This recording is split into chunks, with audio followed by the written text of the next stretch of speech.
நிறைய பேர் என்ன சொல்லுவாங்கன்னா, எனக்கு இந்த கழுத்து பார்த்தீங்கன்னா இப்படி முன்பக்கமாக இருக்குங்க. இதனால் பார்த்தீங்கன்னா இந்த கழுத்து வலி வருதும்பாங்க. சரி, இதுக்கு மட்டும் ஒரே ஒரு பயிற்சி மட்டும் சொல்லி தரேன். இந்த ஒரு பயிற்சி மட்டும் போதும். சரிங்களா? நம்ம என்ன செய்யணும்னா சின் டக் எக்ஸசைஸ் பண்ண போகிறோம். சரிங்களா? நம்மளோட 2 விரல எடுத்து இதே மாதிரி வச்சுக்கோங்க. பேக்கில் தள்ளிட்டு 1, 2, 3, 4, 5 ரிலீஸ். எப்படின்னு பாருங்கள். இதே மாதிரி நம்ம 2 விரல எடுத்து இங்கே வச்சுக்கிட்டு சின்ன பேக்கில் தள்ளிட்டு 1, 2, 3, 4, 5 ரிலீஸ். இந்த பயிற்சி மட்டும் ஒரு 5 கவுண்ட் பண்ணுங்க. ஒரு 10 டைம்ஸ் பண்ணுங்க.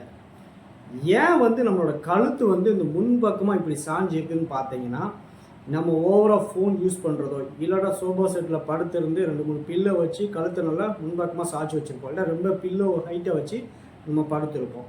இப்போ சிஸ்டம் ஒர்க் பண்ணும்போது பார்த்தீங்கன்னா ரொம்ப நேரம் ஃபார்வர்டு பொசிஷன் இதே மாதிரி பொசிஷனை வைக்கிறதுனால என்ன ஆகும்னா கழுத்து அந்த பொசிஷனே நம்ம மெயின்டைன் ஆகும். இந்த சின் டக் எக்ஸசைஸ் மட்டும் பண்ணுங்கள் போதும்.